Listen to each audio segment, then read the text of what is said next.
My husband suddenly left me with a lot of money to pay back, and he's nowhere to be found. I tried calling him, but he's not responding.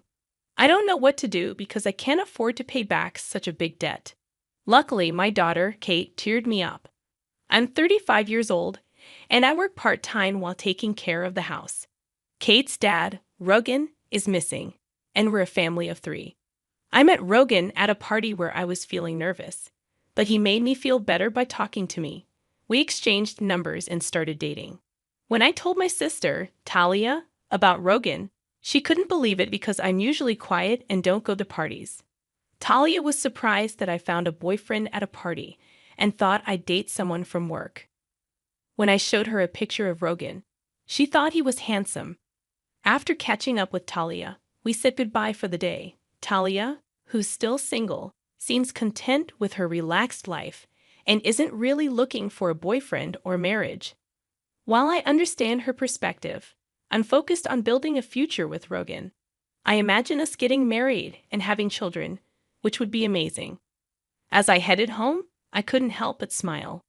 A few years later, Rogan and I did get married.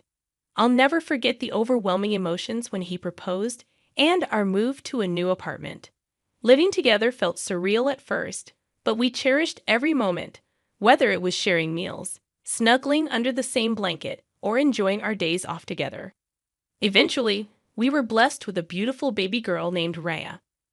Her birth brought immense joy into our lives, and I left my job to fully embrace motherhood.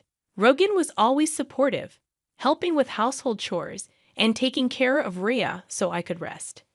I'm grateful to have married such a wonderful person, and living with Rogan and Rhea has been a heartwarming experience. A few years later, I found myself deeply regretting marrying Rogan. After Rhea was born, Rogan suddenly quit his job without consulting me. He explained that he had been having problems with his new boss, which had taken a toll on his mental health. While I understood his reasons, I was upset that he hadn't discussed it with me first. Our family depended on his salary, and such a big decision should have been made together. Rogan's vague responses to my concerns didn't ease my worries, but I had to trust him. Thankfully, he found a new job quickly, which was a relief. I considered working too, but I wanted to be there for Rhea while she was still young. However, Rogan seemed different after starting his new job. He brushed off my questions about how things were going, assuring me that everything was fine. But his behavior made me uneasy. But I felt that pushing him further might upset him. So I handed Rhea to him and went to take a bath. A few days later, Rogan came home looking dejected. As I tried to ask him what had happened, memories of his previous sudden resignation flashed through my mind. Did he quit his job again so soon? Sadly, my suspicions seemed to be right. I quit my job, he said. I just couldn't get along with the people there. I couldn't stand being constantly directed by someone much younger than me. I just couldn't bear it anymore. I see, I replied, trying to stay calm. But we'll get through this. We'll find another job. I'll help in any way I can. Suddenly, Rogan's expression changed, and he raised his voice at me. Hey, what's with that look? You don't like that I quit? You're able to eat because I work. You just stay at home and you're acting all high and mighty. With that, he threw his bag onto the living room table. I was stunned. Rogan had never spoken to me like this before. Unable to contain his anger, he grabbed a whiskey from the fridge and downed it in one gulp. I felt terrified. I've always been grateful to him and tried to be supportive as much as possible. But his sudden outburst created a rift in our relationship. Since then, Rogan has been in a cycle of finding and quitting jobs. We've lived in uncertainty, experiencing many anxious days. At first, I tried to understand his feelings and said nothing. Given the circumstances, I couldn't stay silent any longer. You're annoying, I told Rogan. If you have complaints, then you work and earn money. You rely too much on me. But there's Rhea to consider, so what's your point? Lately, Rogan had been losing interest in Rhea and seemed to be avoiding her. When Rhea was born, he took great care of her and was genuinely happy. But observing him now, He felt like a completely different person. No matter how much I pleaded, Rogan showed no interest in continuing his work. Eventually, I decided to entrust Rhea to Talia and started working on my own. "I'm really sorry for having to leave her with you," I said to Talia. "It's okay. Rhea and I will wait together," she reassured me. Raya, who had just started attending kindergarten, wasn't a major concern when it came to leaving her with someone. Part of it was because I trusted Talia to take care of her. But Rhea was also remarkably mature and calm for her age. She showed interest in newspapers, read them on her own, and could even write long and somewhat complex sentences. Rhea had a quiet disposition and was exceptionally composed for her age. When she started kindergarten, I was concerned about whether she'd be able to make friends and communicate effectively with others besides me. However, it turned out I didn't need to worry. Raya made many friends in kindergarten and enjoyed her time there. As a parent, that was the most heartwarming thing to witness. Given the situation, I felt it would be no problem for me to work outside the home. When I started looking for a job, I found one quicker than expected. Thus, I began working full-time. The pay was better than I had anticipated, so even if Rogan quit his job, our finances would probably stabilize. Thankfully, the work environment was also pleasant, despite the busy days. I enjoyed working. A few years after I began working, Rogan finally found a stable job. It seemed like he might have finally found a workplace that satisfied him. Upon learning this, I felt a profound sense of relief. Over time, Rogan's demeanor started to brighten, and he seemed to return to the man I knew in the early days of our marriage. He became considerate of the challenges I faced juggling work and family, often asking, "Has it been tough? Aren't you tired?" I was a bit taken aback by this transformation. Perhaps job stability had given Rogan peace of mind. Ryan was growing up healthily, and Rogan started acting like a caring father to her once again. Seeing Raya play joyfully with Rogan always warmed my heart. Still, the thought of returning to the way things were before made me anxious about leaving my job. Therefore, I continued to rely on Talia for childcare. "How's Raya? Is she looking well?" I asked Talia one day. "Don't worry, she's playing happily," Talia reassured me. As long as Rhea was doing well, I could be at ease. I'd probably continue to depend on Talia. I had been considering treating Talia to something she liked as a token of my appreciation. Several years went by, and Rhea was now in the 3rd grade of elementary school. She attended school every day with great enthusiasm. The family's bond was just like before, harmonious and loving. I wondered what had caused the previous rift between Rogan and me. Our home life felt so stable, almost as if the past problems had been forgotten. Then one day, Rogan made a suggestion. "Ever think about getting a new car?" "A new car?" "Yeah, our current one is good, but I think it's reaching the end of its life. If it's becoming a hassle to maintain," Rogan remarked. Indeed, the car we were using had been purchased quite a while ago, and over the years, issues increased, and the repair costs started to pile up. "You might be right. Maybe we should consider a new car," I agreed. "Yes, I knew you'd agree. By the way, I've already got some catalogs pulled ready," Rogan said eagerly. I didn't expect him to be this eager about replacing the car. I was a bit surprised, but we started looking through the catalogs together. "Rhea, come here. Which car do you want to ride in? Let's decide together."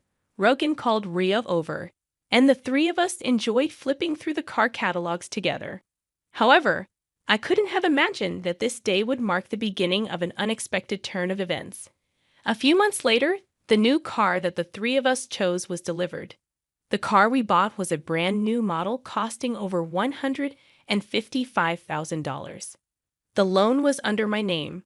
Generally, people would expect Rogan's name on the loan, but considering his unstable work history, we were concerned about being rejected. I was determined to work even harder from now on and pay off the loan. I was sure Rogan felt the same way, that's what I believed. But my hopes were shattered in an instant.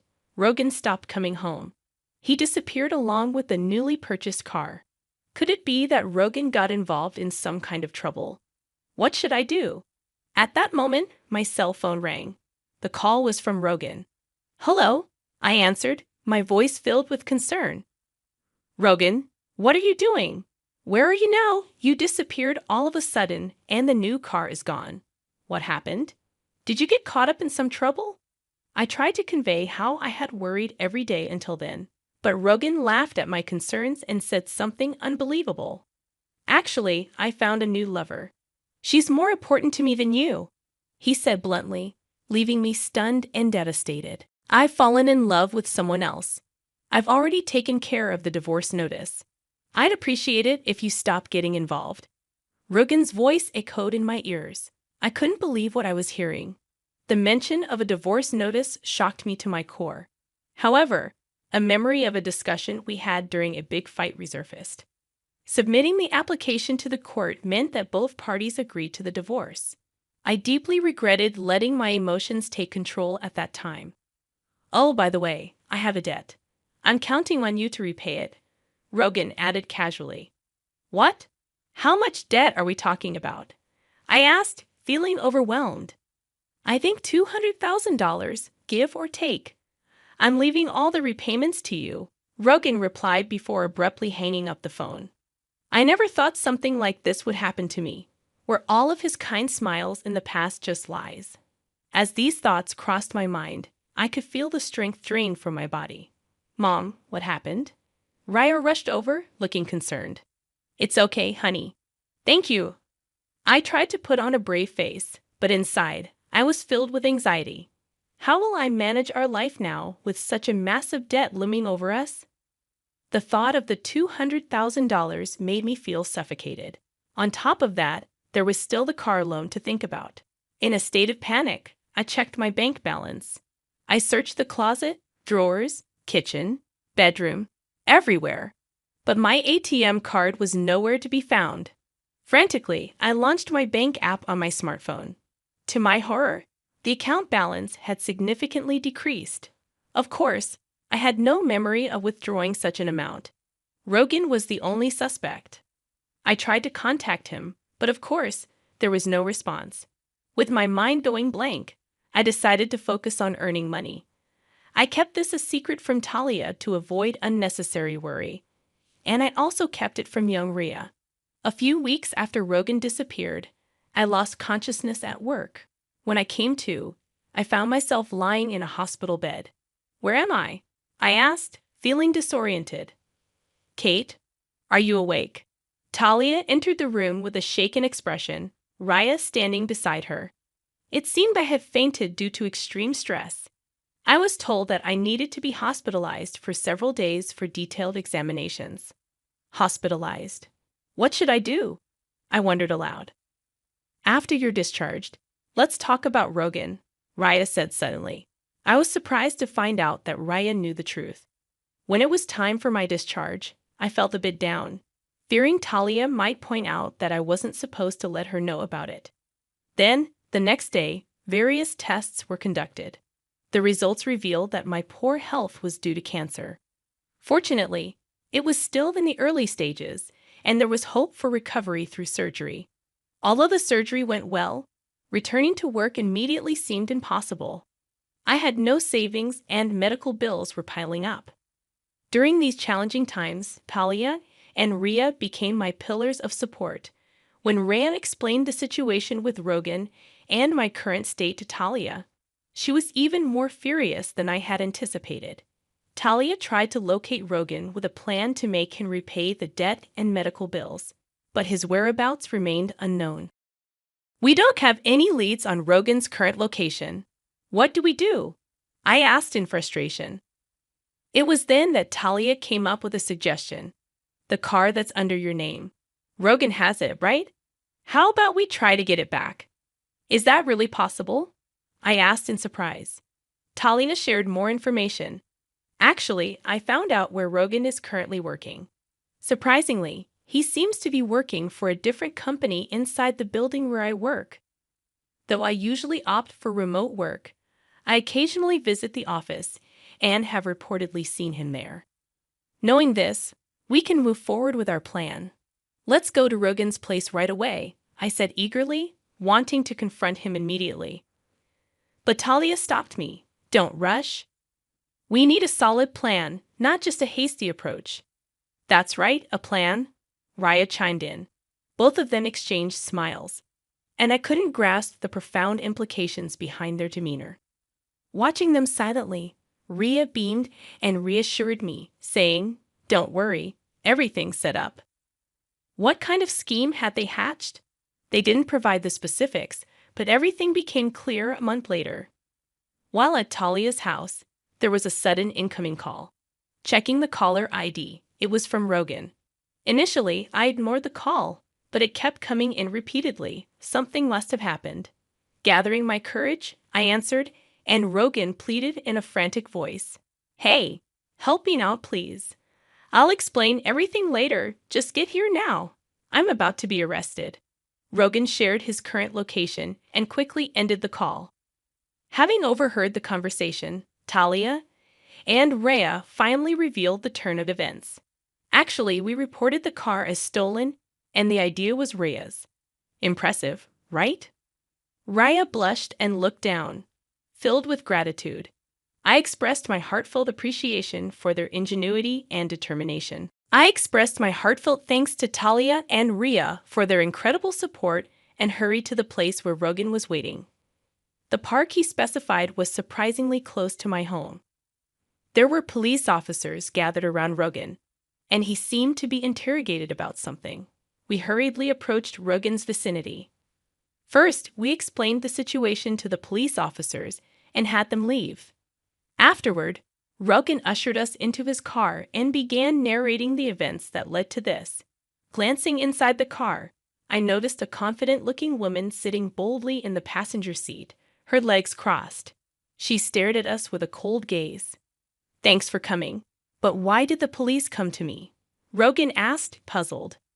He had been surrounded and questioned by the police, yet he didn't seem to have heard anything they said. I was so dumbfounded that I couldn't find words, because I reported the car as stolen. "After all, that car is mine," I finally managed to say. "What? We're divorced, so we have no current ties."